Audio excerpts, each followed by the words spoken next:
नमन है उस महाशक्ति को जिसके एक हाथ में न्याय का शास्त्र और दूसरे में अधर्म का विनाश करने वाला परशु। गोड्डा की पावन धरती पर अब तैयार है एक ऐसे उत्सव के लिए जिसकी गूंज दूर दूर तक सुनाई देगी। 19 अप्रैल को भगवान परशुराम जी की जयंती है, लेकिन उसका उत्साह आज से ही परवान चढ़ने लगा है।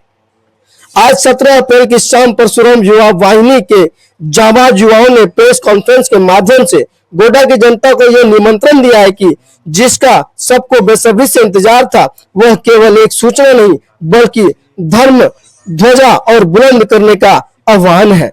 तैयारी पूरी हो चुकी है और खाका खींचा जा चुका है। इस बार की शोभा यात्रा गोड्डा के इतिहास के पन्नों में स्वर्ण अक्षरों में लिखी जाएंगी। नोट कर लीजिए वो रास्ता जहां से भक्ति का रेला गुजरेगा। यह भव्य शोभा यात्रा रोतोरा चौक से हृदय स्थल से शुरू होगी। केसरिया साफे गूंजते जयकारे और फिजाओं में उड़ता गुलाल। यह कारवां जब रोतोरा चौक से आगे बढ़ेगा तो पूरा शहर थम जाएगा। मंजिल होगी बाबा रत्नेश्वर धाम रंगन। बाबा भोलेनाथ की चौखट पर जब भगवान परशुराम के भक्त पहुंचेंगे तो नजारा ऐसा होगा, ऐसे साक्षात शक्ति और भक्ति का मिलन हो रहा हो। परशुराम युवा वाहिनी ने एक सुर में कहा, यह आयोजन किसी एक का नहीं, हम सब का है। गोड्डा के तमाम सनातनी भाइयों, माताओं और बहनों से अपील है कि इस शोभा यात्रा का स्वागत फूलों की वर्षा से करें। अपने घरों की छतों पर दीप जलाए और इस यात्रा में शामिल होकर इसकी भव्यता को हिमालय से भी ऊंचा उठा दे। आपका एक एक कदम हमारी संस्कृति की मजबूती का प्रमाण होगा। याद रखिए, 19 अप्रैल का सूरज गोड्डा में एक नई ऊर्जा लेकर आएगा, लेकिन उसकी आहट आज की इस प्रेस कॉन्फ्रेंस ने दे दी है। तो भूलिएगा मत रोतोरा चौक, भक्ति का माहौल और हम सब की भागीदारी, क्योंकि जब गूंजेगा जय परशुराम तो थमेगा हर अभिमान। कब मना रहे हैं और क्या इसका रूपरेखा है? सबसे पहले तो आप सभी मीडिया भाई बंधुओं का धन्यवाद कि इतने शॉर्ट नोटिस में हमारे पास आप आए हम लोग, इसके लिए बहुत बहुत धन्यवाद। और 19 अप्रैल रविवार के दिन, अक्षय तृतीया के दिन उनका जन्मोत्सव मना रहे हैं हम लोग।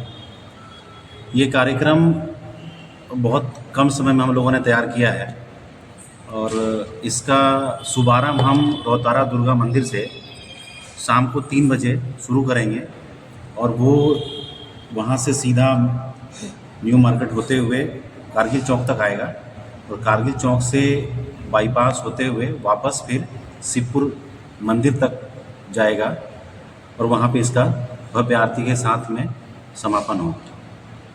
क्या उद्देश्य है इसका? उद्देश्य ये हमारे ब्राह्मण समाज को एकत्र करके एक अच्छे समाज का निर्माण करने का उद्देश्य है। अच्छा, सिर्फ ब्राह्मण समाज की इसमें बात हो रही है कि और भी समाज के लोग को भी शामिल होने की बात हो रही है इसमें? नहीं, इसमें शामिल सभी लोग हो सकते हैं, ऐसा कुछ नहीं है, लेकिन ब्राह्मण समाज से अनुरोध है कि वो पूरे जहाँ जहाँ भी हैं वो सब एकत्र हो और एक स्वच्छ वातावरण बनाने का है कि हमारा इन्वायरमेंट जो है बहुत बढ़िया बने, सब लोग समन्वय हो, सब लोगों में साथ में, किसी के साथ में कोई द्वेष ना हो, किसी के मन में, सब एक होकर रहे।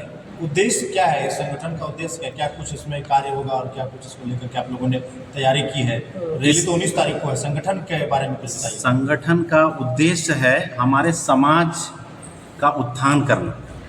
हम समाज में, जैसे अभी पिछले दिनों आप लोगों को आमंत्रण नहीं दे पाए थे, हम लोग रक्तदान किए थे क्योंकि कुछ दिन पहले आया था कि ब्लड बैंक में ब्लड की कमी है, तो हम लोगों ने एक छोटा सा योगदान दिया और ऐसा हम लोग आगे भी करेंगे निरंतर, ताकि हमारे समाज में जो भी यहाँ रह रहे हैं लोगों को इस तरह का अभाव ना हो।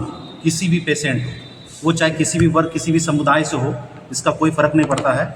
हम अपने समाज, अपने इस पूरे इलाके का उत्थान चाहते हैं, इसीलिए आप आज आह्वान कर रहे हैं। जी, हम मेरे तरफ से आप सब लोगों का आह्वान है, आप सब लोगों का आह्वान करते हैं, पूरा अपने समाज को आह्वान करते हैं कि एकजुट हो करके 19 अप्रैल को हमारे इस यात्रा में शामिल हो और इस यात्रा को यादगार और भव्य यात्रा बनाएंगे। इसके साथ साथ एक और कहना चाहता हूँ, ये हमारा जो भी संस्था है, परशुराम युवा वाहिनी सेवा ट्रस्ट जो हमारा है, ये हम लोगों ने एकदम ये निश्चय करके बनाया है कि ये कभी भी ना किसी राजनीतिक का दल का मोहताज होगा, कभी भी नहीं होगा।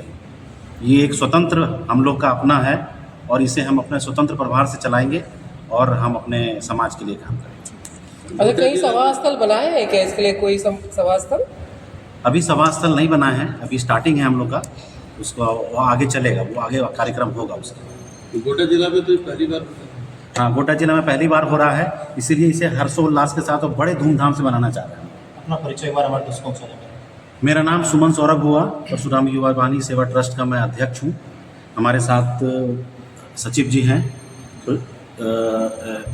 प्रियांशु राज जी, हमारे साथ कोषाध्यक्ष जी हैं गुंजन झा जी, और हमारे बड़े भैया हैं आशीष झा जी, ऋषि झा जी हैं, और बबलू भैया हैं हमारे साथ में।